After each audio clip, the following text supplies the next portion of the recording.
ਸਤਿ ਸ਼੍ਰੀ ਅਕਾਲ ਜੀ। ਅੱਜ ਦਾ ਆਪਾਂ ਟੌਪਿਕ ਲੈ ਕੇ ਆਏ ਹਾਂ over thinking, most commonly problem, ਜਿਹਨੂੰ ਪ੍ਰੋਬਲਮ ਕਹਿੰਦੇ ਐਕਚੁਅਲ। ਅੱਜ ਦੇਖਦੇ ਹਾਂ ਪ੍ਰੋਬਲਮ ਹੈ ਵੀ ਹੈ ਕਿ ਨਹੀਂ। ਓਵਰ ਥਿੰਕਿੰਗ ਮਤਲਬ ਕਿ ਜ਼ਰੂਰਤ ਤੋਂ ਜ਼ਿਆਦਾ ਸੋਚਣਾ। ਜ਼ਰੂਰਤ ਤੋਂ ਜ਼ਿਆਦਾ ਹਰ ਚੀਜ਼ ਮਾੜੀ ਹੁੰਦੀ ਆ, ਪਰ ਓਵਰ ਥਿੰਕਿੰਗ ਦੇ ਵੀ ਕਈ ਵਾਰ ਓਵਰ ਥਿੰਕਿੰਗ ਸਹੀ ਵੀ ਹੁੰਦੀ ਆ, ਗਲਤ ਨਹੀਂ ਹੁੰਦੀ ਹਰ ਟਾਈਮ।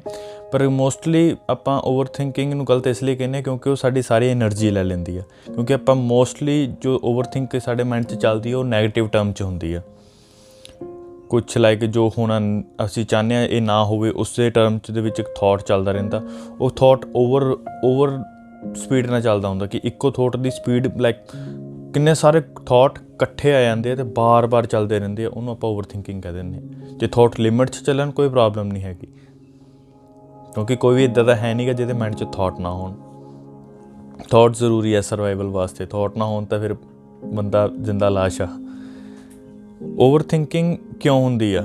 ਓਵਰ ਥਿੰਕਿੰਗ ਉਦੋਂ ਹੁੰਦੀ ਹੈ ਕਿ ਜਦੋਂ ਸਾਡਾ ਮਾਈਂਡ 'ਚ ਕਲੈਰਿਟੀ ਨਾ ਹੋਵੇ, ਜਦੋਂ ਸਾਡਾ ਮਾਈਂਡ ਕਲੀਅਰ ਨਾ ਹੋਵੇ। ਜਿੱਦਾਂ ਆਪਾਂ ਘਰ ਦਾ ਸਮਾਨ ਟਿਕਾਉਂਦੇ ਹਾਂ, ਇੱਦਾਂ ਹੀ ਆਪਾਂ ਨੂੰ ਥੋਟਸ ਦਾ ਖਿਆਲ ਵੀ ਰੱਖਣਾ ਪੈਂਦਾ, ਆਪਣੇ ਵਿਚਾਰਾਂ ਦਾ ਖਿਆਲ ਵੀ ਰੱਖਣਾ ਪੈਂਦਾ ਹੈ। ਸਾਡਾ ਸਾਰਾ ਧਿਆਨ ਬਾਹਰ ਹੋਣ ਕਰਕੇ ਸਾਨੂੰ ਮਾਈਂਡ ਬਾਰੇ ਕੁਛ ਨਹੀਂ ਪਤਾ ਹੁੰਦਾ, ਸਾਨੂੰ ਆਪਣੀ ਵਿਚਾਰਾਂ ਬਾਰੇ ਕੁਛ ਨਹੀਂ ਪਤਾ ਹੁੰਦਾ। ਇਸ ਲਈ ਜਦੋਂ ਵੀ ਕੁਛ ਸਾਡੇ ਨਾਲ ਇੱਦਾਂ ਦਾ ਹੁੰਦਾ ਆ ਜੋ ਅਸੀਂ ਚਾਹੁੰਦੇ ਕਿ ਸਾਡੇ ਨਾਲ ਨਾ ਹੋਵੇ, ਜੋ ਸਾਡੀ ਐਨਰਜੀ ਸਕ ਕਰਦਾ ਆ, ਉਦੋਂ ਸਾਰੇ ਵਿਚਾਰ ਐਕਟੀਵੇਟ ਹੋ ਜਾਂਦੇ ਆ, ਉਦੋਂ ਓਵਰ ਥਿੰਕਿੰਗ ਹੋ ਜਾਂਦੀ ਆ। ਜਦੋਂ ਵੀ ਕੁਛ ਸਾਡੇ ਨਾਲ ਸੋ ਕੋਲਡ ਕਹਿ ਦਿੰਦੇ ਆਪਾਂ ਮਾੜਾ ਹੋਇਆ ਮੇਰੇ ਨਾਲ, ਜਦੋਂ ਆਪਾਂ ਕਹਿ ਦਿੰਦੇ ਸਾਡੇ ਨਾਲ ਮਾੜਾ ਹੋਇਆ, ਉਹਦੇ ਨਾਲ ਓਵਰ ਥਿੰਕਿੰਗ ਸ਼ੁਰੂ ਹੋ ਜਾਂਦੀ ਹੈ। ਕਿਉਂਕਿ ਉਹਦੇ ਨਾਲ ਤੁਹਾਡੇ ਜਿੰਨੇ ਵੀ ਪੁਰਾਣੇ ਥੋਟਸ ਸੀਗੇ, ਜਿੰਨੇ ਵੀ ਸਾਡੇ ਇਮੋਸ਼ਨ ਸੀਗੇ, ਸਾਰੇ ਐਕਟੀਵੇਟ ਹੋ ਜਾਂਦੇ ਆ। ਆਪਾਂ ਲੋਕ ਅੱਜ ਕੱਲ੍ਹ ਪਤਾ ਕੀ ਕਰਦੇ ਹਾਂ, ਅਸੀਂ ਬਿਜ਼ੀ ਰਹਿਣਾ ਚਾਹੁੰਦੇ ਹਾਂ ਕਿ ਯਾਰ ਮੈਨੂੰ ਕੰਮ ਕਰਨ ਦੇ, ਮੈਂ ਵਿਹਲਾ ਨਹੀਂ ਰਹਿ ਸਕਦਾ। ਕਦੀ ਕੁਐਸਚਨ ਕੀਤਾ ਰਹੇ ਤੇ ਕਿਉਂ? ਕਿਉਂਕਿ ਜਦੋਂ ਆਪਾਂ ਫਰੀ ਰਹਿੰਦੇ ਹਾਂ, ਜਦੋਂ ਸਾਡੇ ਅੰਦਰਲੇ ਥੋਟਸ ਹੁੰਦੇ ਆ, ਸਾਡਾ ਧਿਆਨ ਜਦੋਂ ਬਾਹਰ ਕੁਛ ਕਰਨ ਲਈ ਨਹੀਂ ਹੁੰਦਾ, ਫਿਰ ਉਹ ਅੰਦਰ ਰਹਿੰਦਾ ਆ ਮਾਈਂਡ 'ਚ। ਮਾਈਂਡ ਦੇ ਵਿੱਚ ਕਿੰਨੇ ਪਏ ਹੁੰਦੇ ਥੋਟਸ, ਜੋ ਸਾਨੂੰ ਕੀ ਡੀਲ ਕਰਨੇ ਪੈਂਦੇ ਆ, ਜਿਨ੍ਹਾਂ ਨੂੰ ਸਾਨੂੰ ਖਿਆਲ ਰੱਖਣਾ ਚਾਹੀਦਾ ਸੀਗਾ ਕਿ ਇਹ ਥੋਟਸ ਦਾ ਕਾਰਨ ਕੀ ਆ, ਇਹਨੂੰ ਆਪਾਂ ਕਿੱਦਾਂ ਠੀਕ ਕਰ ਸਕਦੇ ਹਾਂ। ਸਾਨੂੰ ਉਹ ਚੀਜ਼ ਕਰਨੀ ਨਹੀਂ ਆਉਂਦੀ, ਇਸ ਲਈ ਮਾਈਂਡ ਲੱਭਦਾ escape ਕਿ ਉਹਨੂੰ ਜਿਸ ਚੀਜ਼ ਬਾਰੇ ਨਹੀਂ ਪਤਾ ਉਹ ਡਰਦਾ। Mind is always fear from the unknown. ਜਿਸ ਚੀਜ਼ ਬਾਰੇ ਮਾਈਂਡ ਨੂੰ ਨਹੀਂ ਪਤਾ ਉਸ ਤੋਂ ਮਾਈਂਡ ਡਰਦਾ। ਇਹ ਮਾਈਂਡ ਦਾ ਨੇਚਰ ਆ। ਅਤੇ ਜਦੋਂ ਆਪਾਂ ਨੂੰ ਇਸ ਚੀਜ਼ ਬਾਰੇ ਨਹੀਂ ਪਤਾ ਹੁੰਦਾ ਆਪਣੇ ਥੋਟਸ ਨੂੰ ਕਿੱਦਾਂ ਡੀਲ ਕਰਨਾ, ਕਿੱਦਾਂ ਹੈਂਡਲ ਕਰਨਾ, ਕਿਉਂ ਆ ਰਿਹਾ, ਇਹਦਾ ਕਾਰਨ ਕੀ ਆ, ਅਤੇ ਆਪਾਂ ਫਿਰ ਆਪਣੇ ਆਪ ਨੂੰ ਬਿਜ਼ੀ ਕਰਨ ਲਈ escape ਲੱਭਦੇ ਹਾਂ, ਕੋਈ ਨਾ ਕੋਈ ਕੰਮ ਲੱਭਦੇ ਹਾਂ। ਇਸ ਲਈ ਮੋਸਟਲੀ ਬਾਹਰਲੇ ਦੇਸ਼ ਵਾਲੇ ਇਹ ਗੱਲ ਸਮਝਦੇ ਹੋਣੇ ਆ, ਫੋਰਨ ਕੰਟਰੀਜ਼ ਵਾਲੇ, ਕਿ ਆਪਣੇ ਇੱਥੇ ਮੋਸਟਲੀ ਸਾਰੇ ਬਿਜ਼ੀ ਰਹਿਣਾ ਚਾਹੁੰਦੇ ਆ, ਕੋਈ ਵੀ ਫਰੀ ਨਹੀਂ ਰਹਿਣਾ ਚਾਹੁੰਦਾ। ਹਫ਼ਤੇ 'ਚ ਇੱਕ ਦਿਨ ਜੇ ਡੇ ਆਫ ਹੁੰਦਾ ਵਾ ਸਾਡਾ, ਤਾਂ ਵੇਟ ਕਰਦੇ ਡੇ ਆਫ ਦਾ। ਪਰ ਜਿਸ ਦਿਨ ਡੇ ਆਫ ਆਉਂਦਾ ਆ, ਜਿਸ ਦਿਨ ਛੁੱਟੀ ਆਉਂਦੀ, ਉਸ ਦਿਨ ਵੇਟ ਕਰੀਦਾ ਕੰਮ 'ਤੇ ਕਦੋਂ ਜਾਣਾ, ਕਿਉਂਕਿ ਘਰ ਕੁਛ ਕਰਨ ਲਈ ਨਹੀਂ ਹੁੰਦਾ। ਇਸ ਲਈ ਸਾਡਾ ਮਾਈਂਡ ਦੇ ਵਿੱਚ ਕੁਛ ਵੀ ਇੱਦਾਂ ਦਾ ਇੱਕ ਥੋਟ ਆ ਗਿਆ, ਉਹਦੇ ਨਾਲ ਥਿੰਕਿੰਗ ਸਾਰੀ ਐਕਟੀਵੇਟ ਹੋ ਜਾਂਦੀ ਹੈ। ਜਦੋਂ ਆਪਾਂ ਸਾਰੇ ਥੋਟਸ ਸਾਰੇ ਇਕੱਠੇ ਕਰਕੇ ਅੰਦਰ ਭਰਦੇ ਰਹਿੰਦੇ ਆ, ਜਦੋਂ ਵੀ ਆਪਾਂ ਕੋਲ ਟਾਈਮ ਲੱਗਦਾ, ਫਰੀ ਹੁੰਦਾ, ਜਦੋਂ ਸਾਡੇ ਕੋਲ ਬਾਹਰ ਕੁਛ ਨਹੀਂ ਕਰਨ ਨਹੀਂ ਹੁੰਦਾ, ਫਿਰ ਉਹ ਬਾਹਰ ਆਉਣਾ ਸ਼ੁਰੂ ਹੋ ਜਾਂਦੇ ਆ। ਜਦੋਂ ਸਾਰੇ ਥੋਟਸ ਇੱਕਦਮ ਬਾਹਰ ਆਉਂਦੇ ਆ, ਉਦੋਂ ਮਾਈਂਡ ਪੂਰਾ ਆਪਣੀ ਐਨਰਜੀ ਲੂਜ਼ ਕਰ ਦਿੰਦਾ ਉਸ ਥੋਟ ਨਾਲ ਡੀਲ ਕਰਨ ਵਾਸਤੇ। ਕਿਉਂਕਿ ਸਾਨੂੰ ਇਹ ਨਹੀਂ ਪਤਾ ਜਿਹੜੇ ਥੋਟਸ ਆ ਅਤੇ ਜਿਹੜਾ ਮੈਂ ਆ ਉਹ ਦੋ ਆ, ਇੱਕ ਨਹੀਂ ਹੈਗਾ। ਆਪਾਂ ਕੀ ਸਮਝਦੇ, ਅਸੀਂ ਹੀ ਥੋਟਸ ਹਾਂ, ਅਸੀਂ ਆਪਣੇ ਵਿਚਾਰ ਹੀ ਹਾਂ। ਇਸ ਲਈ ਜਦੋਂ ਵਿਚਾਰ ਆਉਂਦੇ ਆ, ਉਹਦੇ ਨਾਲ ਸਾਡੇ ਇਮੋਸ਼ਨ ਵੀ ਟ੍ਰਿਗਰ ਹੋ ਜਾਂਦੇ ਆ।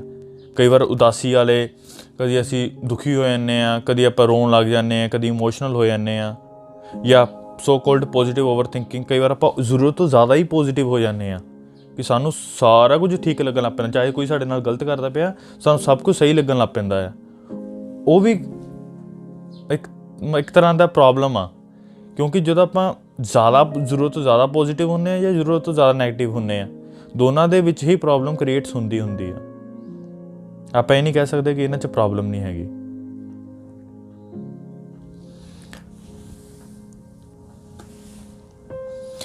ਬੇਸਿਕਲੀ ਜਿਹੜੀ ਓਵਰ ਥਿੰਕਿੰਗ ਹੁੰਦੀ ਆ, ਉਹ ਸਾਡੇ ਡਿਜ਼ਾਇਰਸ ਨਾਲ ਰਿਲੇਟਿਡ ਹੁੰਦੀ, ਸਾਡੀ ਇੱਛਾਵਾਂ ਨਾਲ ਰਿਲੇਟਿਡ ਹੁੰਦੀ ਆ।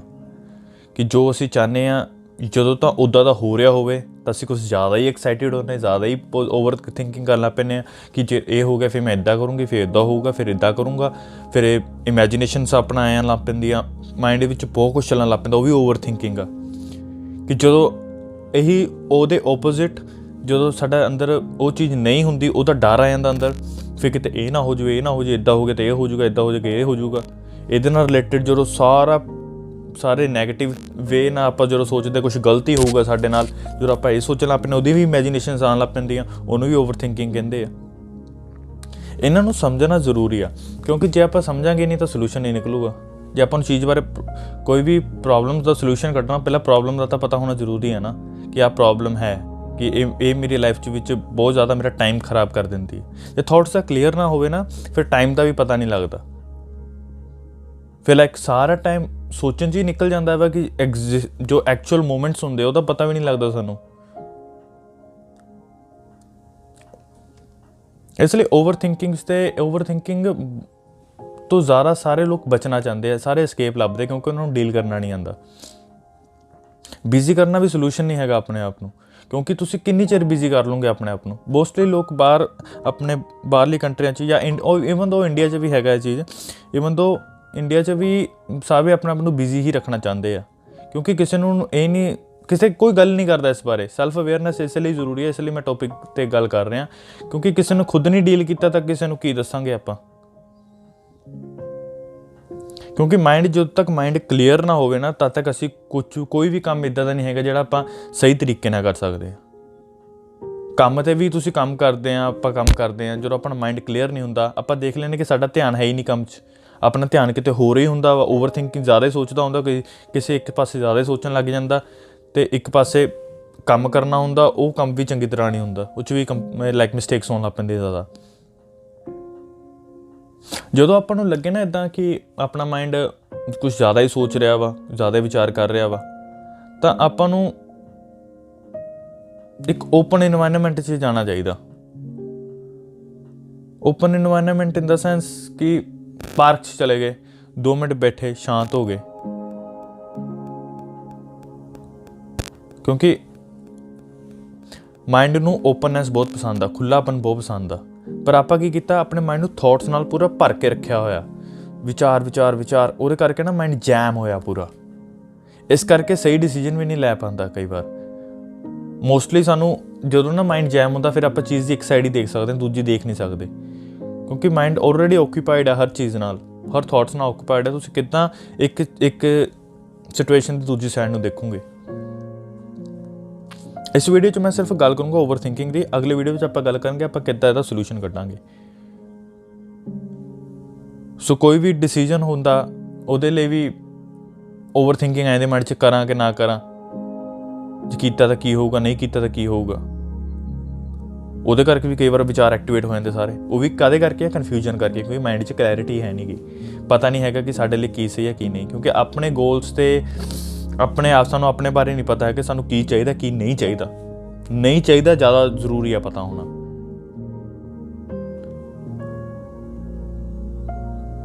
ਕਿਉਂਕਿ ਜਦ ਤੱਕ ਮਾਇੰਡ ਸ਼ਾਂਤ ਨਾ ਹੋਵੇ, ਤਦ ਤੱਕ ਕੋਈ ਵੀ ਚੀਜ਼ ਦਾ ਸੋਲੂਸ਼ਨ ਨਹੀਂ ਨਿਕਲ ਸਕਦਾ।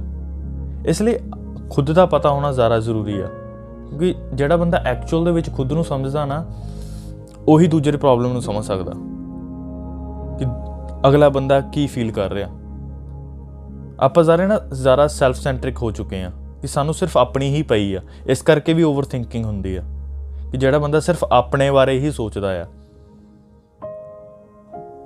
ਮੇਰੇ ਥੋਟਸ, ਮੇਰੇ ਵਿਚਾਰ, ਮੇਰੇ ਨਾਲ ਇੱਦਾਂ ਕਿੱਦਾਂ ਹੋ ਗਿਆ, ਕੋਈ ਮੈਨੂੰ ਇੱਦਾਂ ਕਿਉਂ ਕਹਿ ਜੂਗਾ, ਮੇਰੇ ਗੋਲ ਆ, ਉਹਨੇ ਮੇਰੇ ਨਾਲ ਇੱਦਾਂ ਕਿਉਂ ਕੀਤਾ। ਸਾਰੀ ਤੁਹਾਡੀ ਓਵਰ ਥਿੰਕਿੰਗ ਦਾ ਆਪਣੀ ਦਾ ਜਿਹੜਾ ਸੈਂਟਰ ਪੁਆਇੰਟ ਆ ਮੈਂ ਆ, ਤੇ ਮੈਂ ਹੀ ਗਲਤ ਜਗ੍ਹਾ 'ਤੇ ਆ।